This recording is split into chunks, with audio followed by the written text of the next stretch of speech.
Hi everyone, Steve Stahlberg here with pinup number 44. And I have a thunderstorm going on in the background, so just so you know what that noise is if it happens. This one's a bit different again. It's actually a second angle of view of another pinup I did back almost a year ago. That Diesel Punk Witch on her flying V-twin cycle. Yeah, I'm aware it's not good tech to imagine a V-twin motor powering what seems to be a jet engine, but I just love my old Victory brand cruiser. Probably junk by now, as I had to leave it behind in the bankruptcy when I left America. And I also imagine that since she's a witch, she could use magic to do whatever the hell she likes. Here you can see some of the references I used. This is a photograph of my motorcycle. Quite nostalgic to me. The original logo I made for her jacket here, and this is the original image, which you'll see again later, or you can look it up somewhere. ArtStation, DeviantArt, and some references here. I'll start playing this back. There it is. That's the original image, and then we'll go a little close up here on my darling, and I start sketching. I'm going for a rear view now of the girl, so the bike will be side view. Yeah, my old lost bike, I spent way too much money on it. All the chrome and added accessories I could find, custom paint job, extra vintage rear lights and stuff, upgraded engine, 108 cubic inches, which is nearly 2000 cubic centimeters. She had over 104 foot-pounds of torque in a fairly even curve from bottom up to about 3000 RPM, 3500. It was sweet.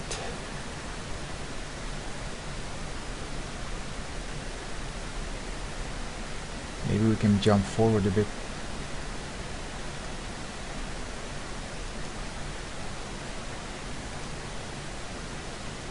Because it's kind of boring to watch just drawing.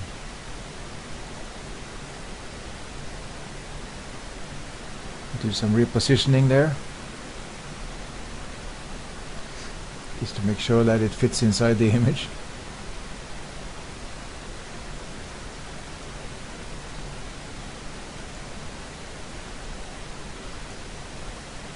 And there's the girl, the witch.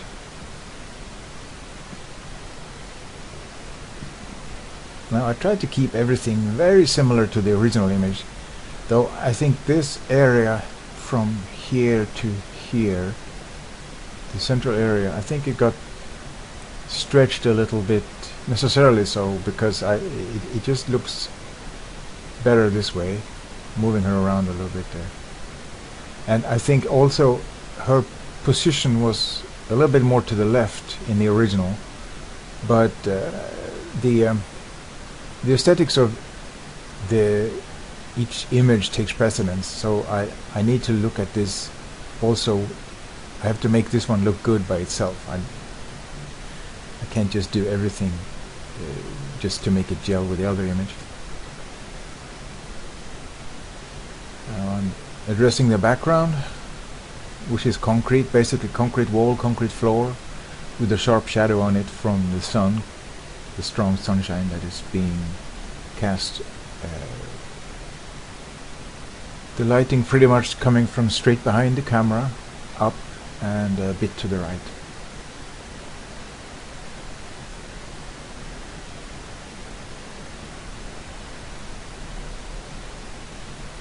And roughing in the bike now.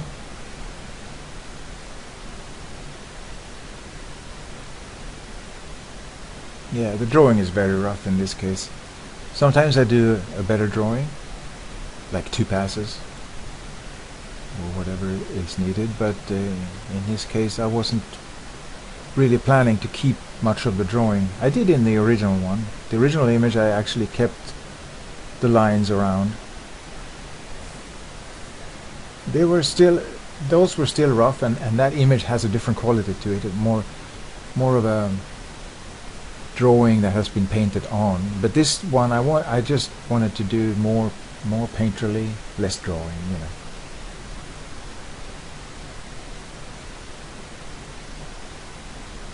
Just to change it up a bit.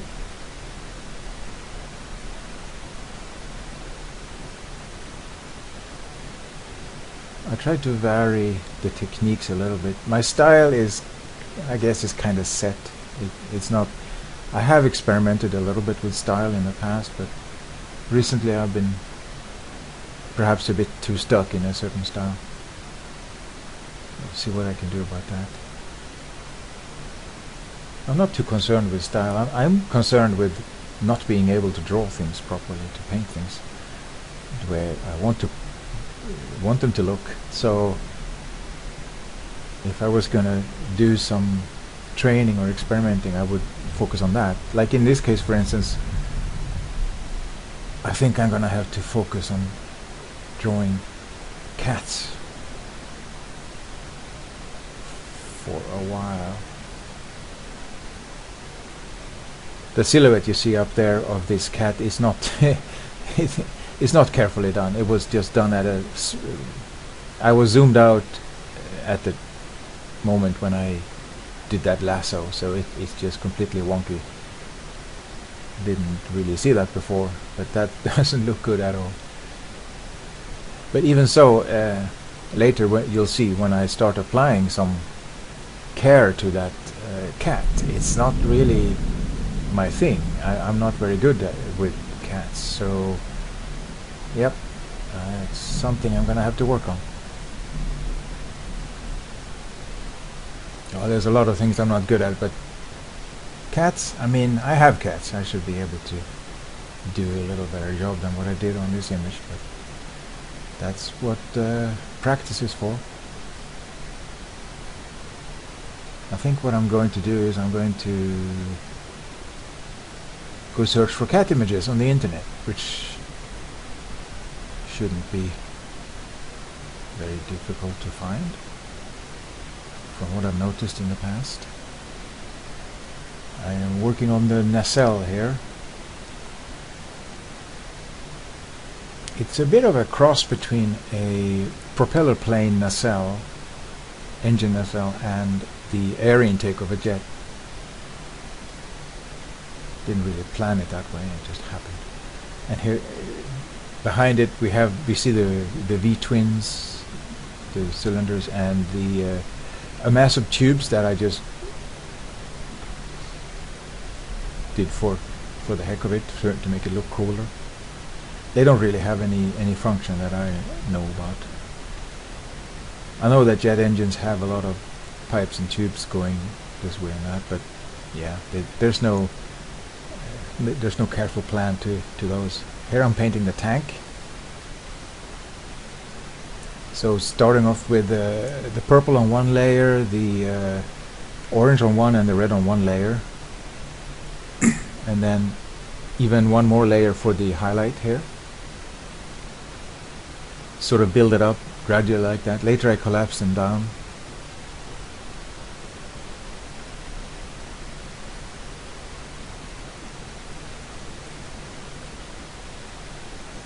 Yeah, little jump there. I added the Broomy hand-painted sort of legend that she wrote, probably wrote herself there on the tank. And these stripes obviously are the flanges, or the fins, the cooling fins on the cylinders, or the jugs as some people call them, the air cooling fins. Later I repositioned those lines to be fewer, more widely spaced and thicker. If you compare it to the end result, you'll see that, which is easy to do. I had them on a separate layer, so I just grabbed them and sort of stretched them vertically and cut off the bottom part that stuck out too long.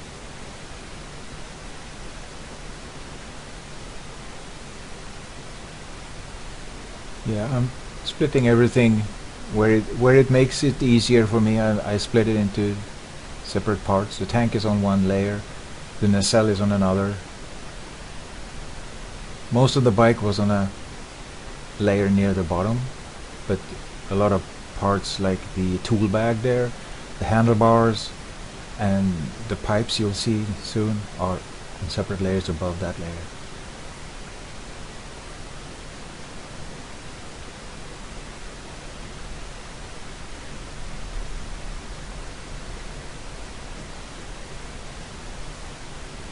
And here I'm selecting the pipes. I guess I can jump a little bit. This is also tedious. And then start painting within the selection.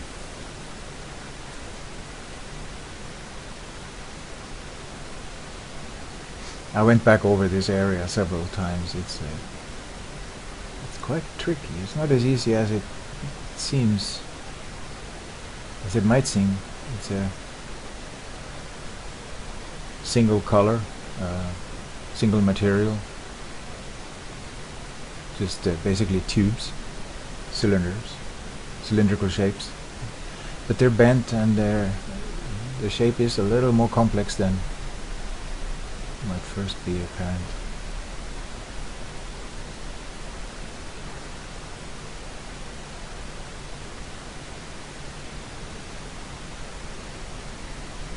And I couldn't make them look too new either. They had to look used. They had to look like I don't know, not like a rat bike exactly, but well used, you know. And this area, I know from experience, gets quite dirty.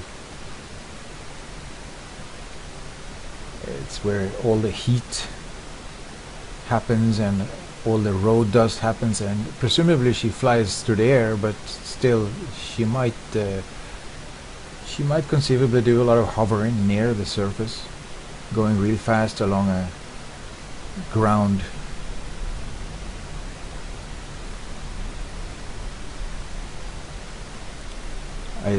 I jumped on the tool bag there and finished that without recording, and now I'm copying this cylinder over to create the other one. And after the copying, as I said before, I changed the distance on the flanges, so I actually copied this one more time later. And but same principle. What I did then, what I'm doing now, is change the reflections on the second one so that they become logical within the world with regards to the lighting and the perspective.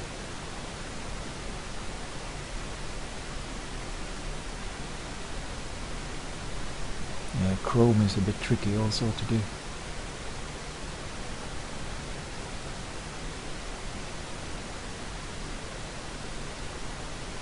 Lots of shiny surfaces here. Chrome and glass and metal. And shiny paint. But it's fun too, it's a fun challenge. And actually easier than fur for me. I really hate fur. And that cat there.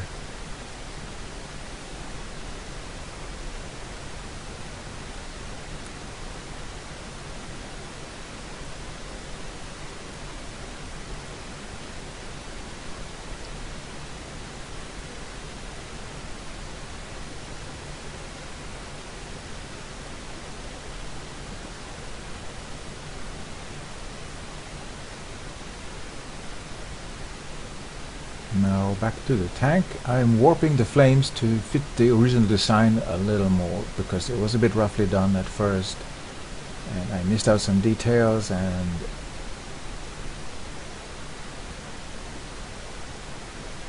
it's not smooth enough, and they're a bit too thick towards the end there, so I thinned them out.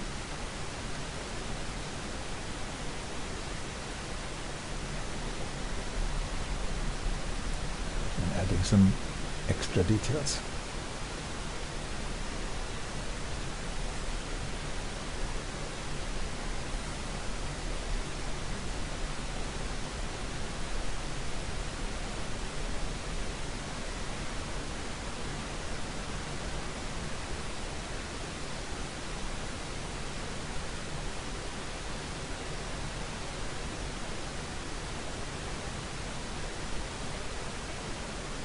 And the cat. Oh, I hate painting cats. I suck so badly at it. And as I said, I even have cats. I've had cats for years. After this bad experience, I've decided to do some focused training on cat drawing, like I mentioned. And I'm gonna start today. I'm gonna go looking for cat images and just do some studies. It's the only way to improve.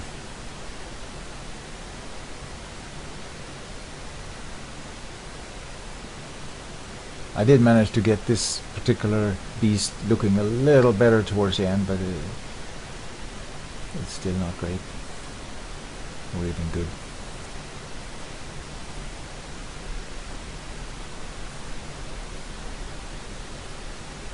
The original drawing is slightly better too, but still not that good. It's passable because it's a bit more cartoony with an outline on it. This one, where I tried to go more painterly, obviously it's even more difficult to do that.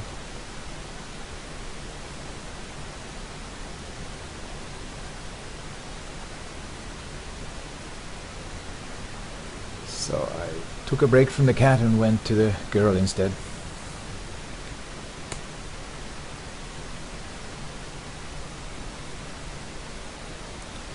And also, as I go, I keep erasing parts of the sketch that I don't need anymore. Sometimes I keep and refine the sketch, but not this time. As I mentioned, it's a very rough sketch.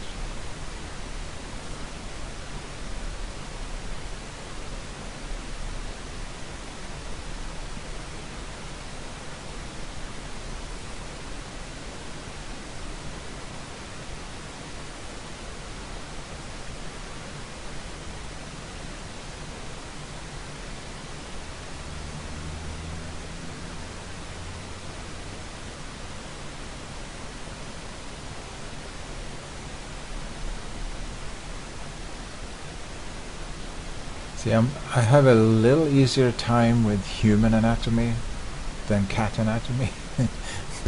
Obviously, because I've spent, obviously has to be because I've spent like 20 or 30 years just drawing human anatomy. So yeah, you know, if you're wondering how to get better at something, I mean, that's the way to do it. Just keep doing it.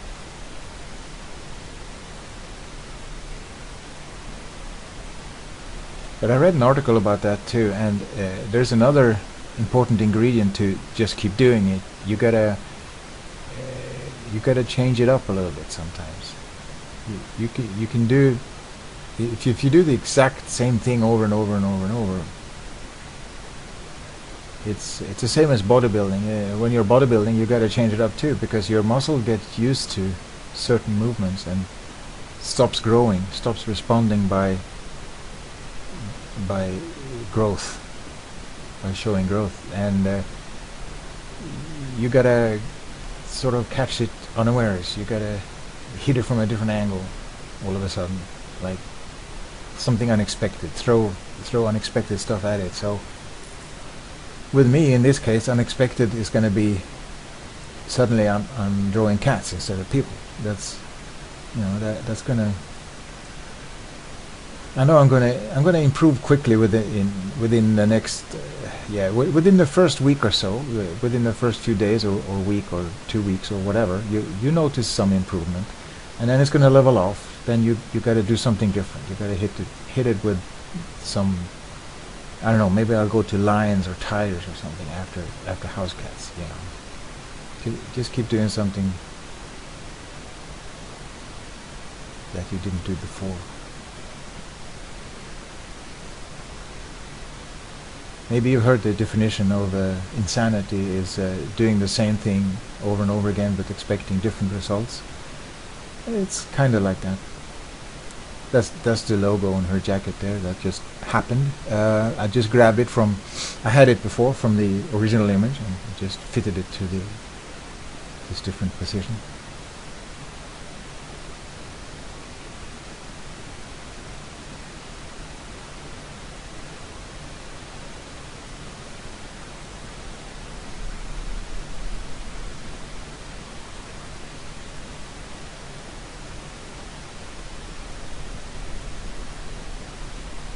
By the way, there's going to be a her diaper thing there is on a layer, so if you really want to have a not safe for work version, there's you just have to hide that layer. It's an option for those who want. It's supposed to be a pin-up after all.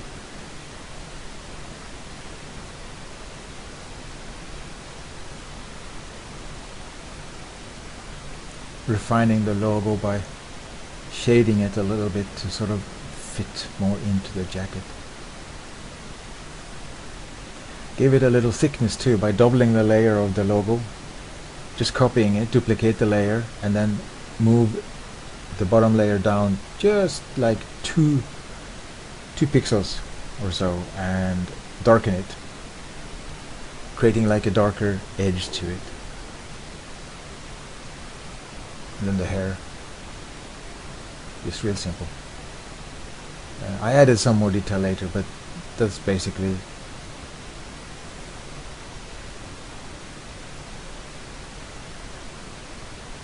dark hair is easier to draw than blonde hair or red hair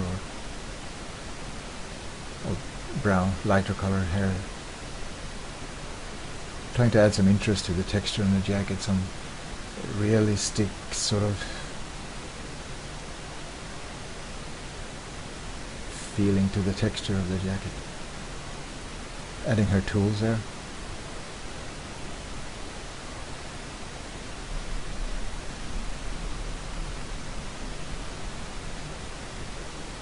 The tools on the ground.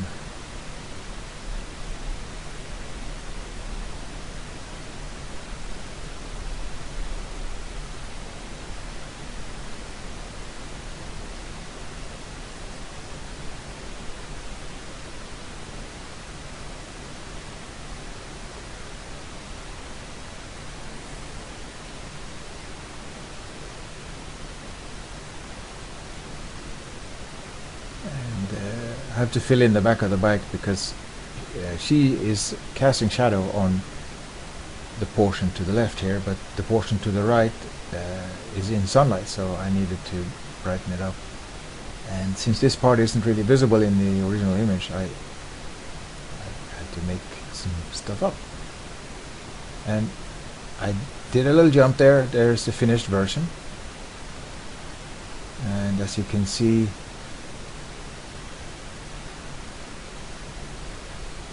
I added some sharpening. I improved the cat a little bit. I used the original, the original as a guide there. This is not a good cat still. I will work on that. But I'm kind of happy with the engine. You know, I wouldn't mind riding this bike myself. It's okay. I guess I could have worked more on the back part here. But then again, if this part is too contrasty and detailed, it'll kind of distract and detract from the main focus area, which should be in the more towards the center. Anyway, thanks for watching and for supporting. See you again next month. Bye.